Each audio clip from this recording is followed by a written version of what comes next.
Okay, and obviously being my wife's car, everything is turned up to the max.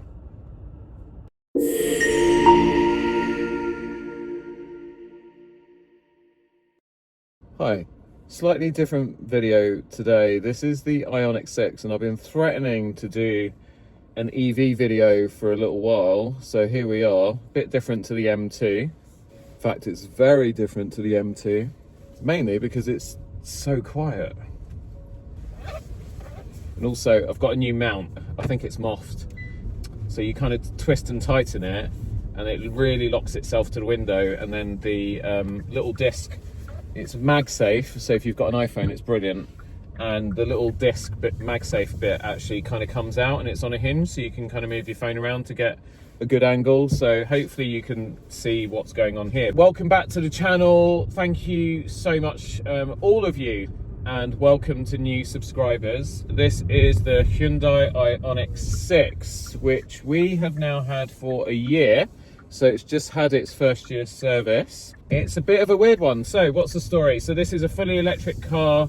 This is I believe, a 74 or 76 kilowatt hour battery, which means on a single charge, if you're driving efficiently and you don't have the heating on or anything, max you can, they say, get about 370 miles out of this thing. As I said at the start of the video, my wife tends to have the heating turned all the way up, the heated steering wheel going, and the heated seats going. So in real world driving, she's getting about 200 miles out of 80% of charge, because usually when it gets to about 20-30%, then we stick it on the charger at home, which I guess is not bad considering it's a big car. So the story behind this is built on the IONIQ 5 platform. So for all intents and purposes, it is an IONIQ 5, but in streamliner form. The IONIQ 5 is that very cool retro, almost DeLorean vibes kind of SUV that kind of at first glance looks at a hatchback, but when you get in an IONIQ 5, it's actually quite big. And this was built on the same platform. This is the Streamliner. When we were looking at a new car for her, she was just coming out of a Volvo XC40, which she didn't really like that much. Obviously, we've got the one car in the house. At the time, it was the Supra. Now it's the M2. We knew I was always going to have, let's say, a slightly inefficient vehicle, so we thought we'd go EV for hers. We went to Hyundai to look at the IONIQ 5. I really love the design of that car. I think it's so cool. It's got some real kind of 80s Lancia kind of vibes about it. My wife couldn't get comfortable with the seating position, and so we were about to leave the dealership, and I saw this big black, what I thought at first glance was a Mercedes CLS AMG. And I asked them, I said, why have you got a Mercedes in the showroom on display, like, or has someone just left it there? And the sales guy said, oh no, that's the IONIQ 6. And I was like, really? Because in the flesh it kind of looked, I wouldn't say it looked brilliant. I was looking at the back of it, but it looked kind of aggressive. It had presence. He said it was the Hyundai IONIQ 6, which we previously dismissed because we looked at it online and we just thought it looked so weird. It's just such a strange looking car that we dismissed it out of hand. So anyway, while we were there, we'd taken the day off to look at cars, so they had a demo available, and we said, okay, well, we'll take it for a test drive. Now, the really good thing with Hyundai, there's this, apparently it's a Korean philosophy that comes top down from the head office, but we were really surprised when I said to him, so, you know, how does this work? Do you sit in the back? And he said, no, we give you the keys, and it's Saturday. It was about, I think it was about 10:30 in the morning, and he said, no, just take the car, we close at 6, but just use it for the whole day, do all your normal Saturday things, and bring it back to us when you're good and ready. And we were like, really? You don't want it back in like half an hour? Because, you know, most car franchise car dealers these days, they want you to get the car back to them within about 15 minutes, like literally run it around the block and run it back again. Yeah, that was quite novel, and apparently that is the sort of Korean way. They can't expect you to buy something as a customer if as a customer you can't live with the car. You need to know that you can live with it. So that was really cool. So we went off, we put the dogs in the back, we went and did the shopping and went to the park with them and just did all the normal things that we would do on a Saturday, and actually kind of liked the car. So we ended up getting one, and here we are. Now, it's not perfect, but if I put my M2 petrol head aside for a moment and just really try to be objective and gracious and all the rest of it, this is a really, really good car. You know, it's a toss-up between this and the BMW i4.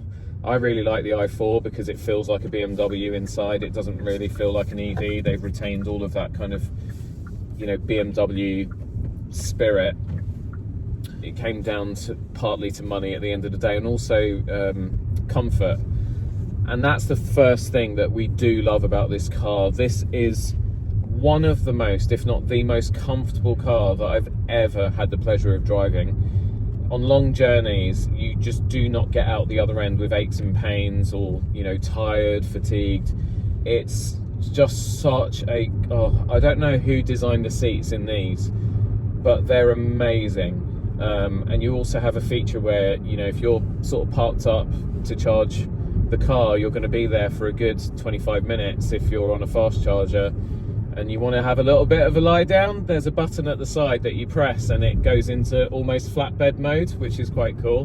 But yeah, the seats are really comfortable. This is equipped with heated and ventilated seats, so in summer when it's hot, that's quite cool, no pun intended. The standard equipment on it, I don't really remember paying for anything extra apart from the roof, because she really did want a sunroof. And this has got the sort of, you know, panoramic tilt and slide. It comes with a Bose surround system, which she absolutely loves. I think I did pay a little bit extra to upgrade to that, maybe. There's so much standard on these Hyundais, it's unbelievable. They're such good value. We got these two large touchscreens and a head-up display here, pretty much like we have in the M2. I don't like the operating system compared to iDrive, because I think iDrive, whatever version I've had, has always been very responsive and very reliable. This is a little bit laggy often, so but you know, that's just one of those things. What else can I tell you about it? So let's start at the outside and work our way in. So externally, like I said before, this is a very odd fish. It, from behind, I think, is where it looks best. It looks like, you know, the child of some weird marriage between a Saab, I think it's the 9.3 that had the aero spoiler, a Mercedes CLS, and there's a little bit of Porsche inspiration back there as well, with the way that the tail lights streak across the back of the car. It does have kind of Porsche vibes at a glance. So the back is very, very interesting. I mean, you've got that sort of long roof that swoops down at a really odd angle when you compare it to most other cars, in fact all other cars on the road today.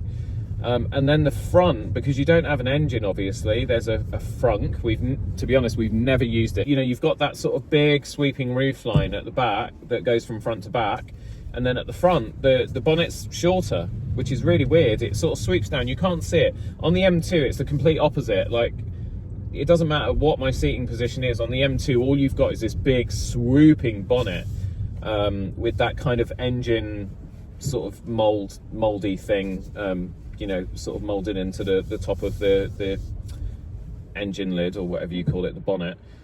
This one, you can't see it at all. It's like bottom of windscreen, drops off. So you really have to rely on your cameras to know where the front of the car is. And the front of it is softer, almost Tesla-like, I hate to say. From the side, it gets a lot of looks and it gets a lot of attention. Dare I say, maybe slightly more than the M2 does. And usually it's the same type of person, kind of young to middle-aged dads. Really love standing outside this car and having a natter about it, which is quite funny. But yeah, there we go. I mean, it is very, very practical. So, you know, as a dad car, or a parent car, or a family car even, it's brilliant. It really is. I mean, we don't have kids, but we have got two dogs, so they've got their dog bed set up permanently in the back.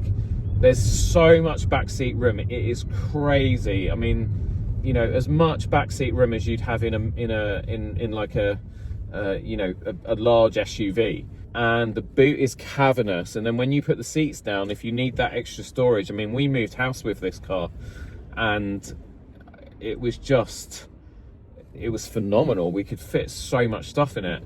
And then I've already talked about the passenger and the driver situation. It is very, very, very comfortable back here.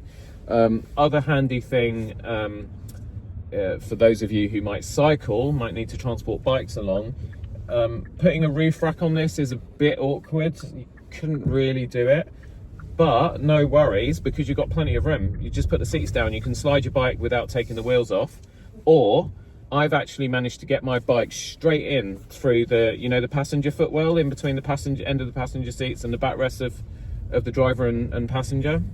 And I've just been able to just stick my bike in. It's crazy, because the floor at the back is flat as well, because you haven't got that drivetrain sort of running through from front to back.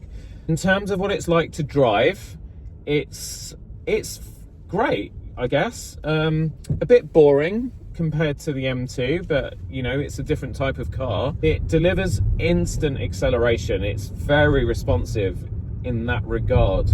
The problem is that it's this is about the equivalent of 240 horsepower, which isn't bad for you know, what essentially is a long saloon, but it's very, very torquey. So you put it in sport mode, this thing absolutely shoots off.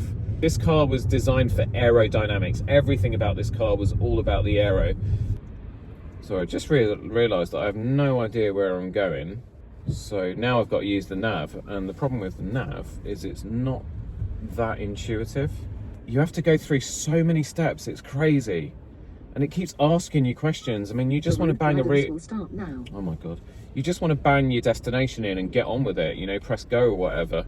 But it just asks you so many questions. It's stupid. So in terms of acceleration and so on, it's brilliant. The problem is that the car is so long and it's so heavy, it's kind of unwieldy. So the best way to drive a car like this is really sedate. Put classic FM on and just know that you are going to be just cruising along nice and smooth, not in a hurry to get anywhere. If anyone's being aggressive around you, oh my God, sat-nav, shut up.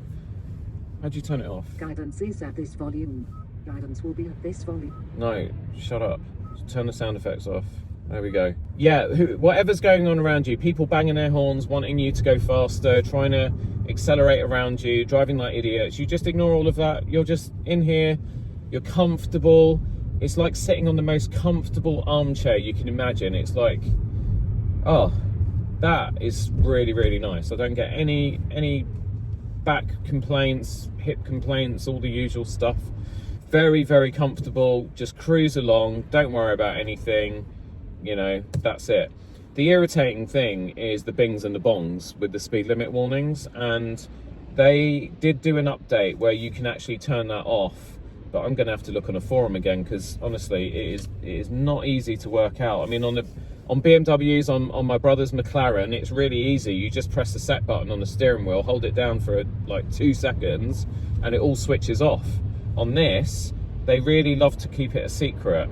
But yeah, that's the only irritating thing is all the ding, ding, ding, ding, ding, bing, bong, bing. There's different noises for different things. They've got a noise for when you're touching the speed limit. They've got a noise when there's a change of speed limit. There's a noise for cameras. There's a noise for someone is behind you, someone's in front of you, another noise for someone's at the side of you.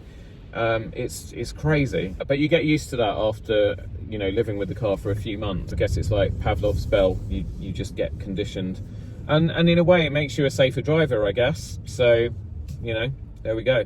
You're definitely not going to get points on your license in this thing. Although this is a very, very good motorway cruiser, the problem is, as soon as you get on the motorway in an EV, your battery percentage, you're just watching it. You get range anxiety because that battery meter just goes down, because you're obviously putting your foot down and you are using more power. And because you've got a battery, your battery is going to go down. In a combustion engine, because it works on revolutions, I think, you know, so I left Bedford Motordrome on Saturday in the M2 after the track day, and I only had it was telling me I had 70 miles to get home, and I was about 68 miles away. I didn't go to a petrol station until the very end, and by the time I got to the petrol station, the car's still telling me that I've got 70 miles of range. So a combustion engine is more fuel efficient when you're driving at sort of moderate speeds for a long distance and you're not constantly braking and all of that sort of stuff. An EV isn't. An EV seems to be more efficient if you're doing slower journeys and shorter trips around town. So for a car that we do use as a daily, you know, run around, my wife runs around in it, does the shopping, all of that sort of thing, it's brilliant. It is a great motorway cruiser, but you've got to plan your journeys because you're going to have to charge this thing up. The battery isn't going to last as long as it does when you're in town, so that is a consideration.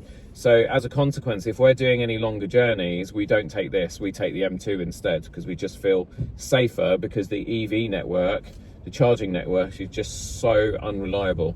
Right, so drop dogs off to the groomers. So here's other little irritating things. You can't just drive off and go because you've got to wait for this drive safety, obey traffic rules, blah, blah, blah. And then eventually when it thinks you've read it, then you press confirm. I think someone's beeping behind me because they want to get out and they obviously don't know how to drive. So we're just going to scare them by just backing up a little bit more.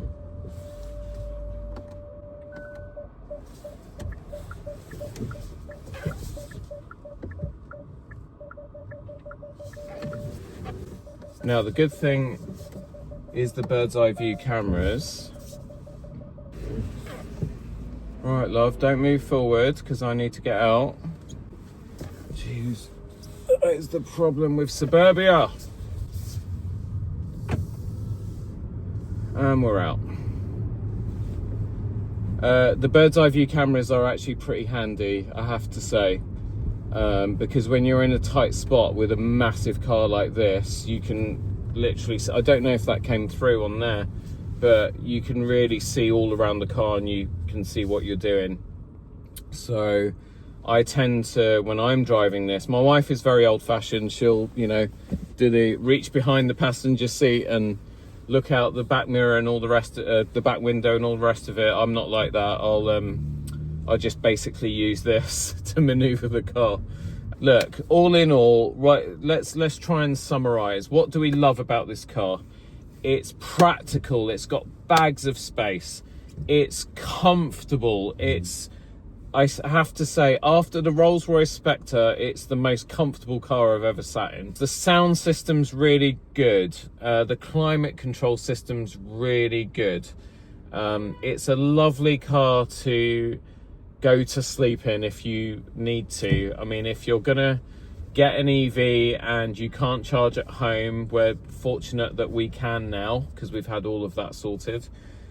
But if you can't charge at home, I think it's important you're in a comfortable car, because when we first got this, the first 9 months, we were charging at BP stations for their 150 kilowatt hour chargers. You basically just sit there for 25-30 minutes longer if the charging stations are busy, which can happen. So where we live in North London, we have 2 BP stations that are not too far from each other, one near sort of Southgate and the other one is near Finchley, but the one in Southgate was out at one point in time, and that meant that everybody that would normally go to that one went to the Finchley one. And then the problem there was that you had to queue, and there is this thing called EV queuing etiquette, and the problem is that you get there, and because there's no space for cars to actually queue in the traditional sense, they're all over the place, so you don't know who's next. So the only way you find out is when you go to, so there was one night where, like, it was all really confusing, so I was like, okay, I'm gonna sit here, and then obviously when nobody goes, obviously it means that it must be my turn. And that's what happened. No one was moving for like over a minute, which is a long time if you think about it. So I was like, okay, fine, I'll go take the space and start charging. I started to plug in, and this irate guy pulls up, blocks me in, and says, hey, I was next. And I was like, well, you weren't doing anything, mate. You're on your phone. So I didn't know that you were next. And he actually, you know, made me, or expected me to move out of the way. I say expected me because he blocked me in and then he wasn't moving. And I think it's things like that that have really turned me off EVs. But anyway, yes, the car's very comfortable if you have to spend a long time at charging stations. It's just a very pleasant place to be. What do I not like about it? The safety systems are too much, in my opinion. I think that you should just be able to, you know, drive a car, not have to, you know, have the car doing so much for you. I mean, this car interferes with everything that you do when you're driving. The assistance systems, I think, are too much. And you can, of course, you can go in and you can turn all of that stuff off. But you see in the M2, I hit the M1 button, all of that stuff goes off. In this, I have to go into the menu, and then I have to switch about 100 things off. And then every time I switch the car off and switch it on again, I have to do it all over again. And, you know, this really is what's wrong with driving nowadays. Not just everything we have to deal with on the roads, with so many cameras everywhere for different things, red light, speed cameras. You know, there's another type of camera that my BMW was telling me about the other day. I can't remember what it was, like a zonal, so I can't remember. You know, all the different chopping and changing speed limits. Everyone's got a camera nowadays. And don't get me wrong, I'm not anti-cyclist, because I am a cyclist myself. I'm not anti this and that. It's, you know, it's just the world changes, and here we are.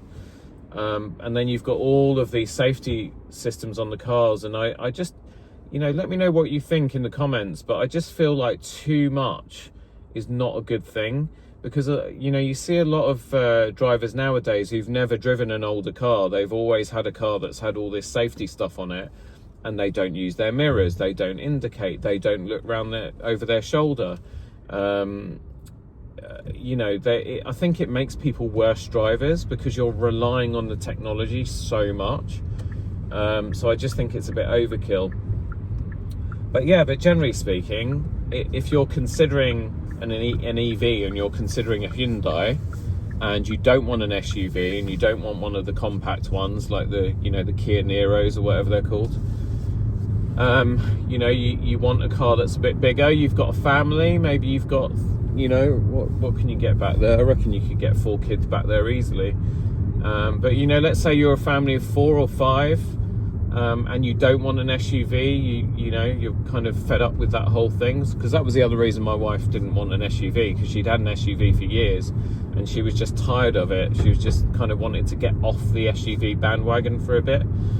And, yeah, the Hyundai IONIQ 6 is well worth a look. Very, very good value. I don't know what the price is now, but a year ago, you know, this was under 50,000, which I think is good value for the amount of car that you get. It doesn't, and also all of this is all, you know, vegan, artificial, whatnot. There's no real anything in here. But it feels reasonably premium. It doesn't feel, you know, there's nothing here that feels, you know, tacky or cheap. It all just feels really, really nice. So yeah, Hyundai IONIQ 6, highly recommended, with some caveats. But if you're in the market for an EV, it's definitely well worth a look. And that's that. If there's anything you want to know about this car, then drop a question in the comments. Regular viewers will know that we respond to everybody. If you found this interesting, please drop a like and please do subscribe. But thank you again so much for watching. Drop your questions in the comments, and thank you so much. We appreciate every single one of you, and I will, as the cliche goes, see you on the next one.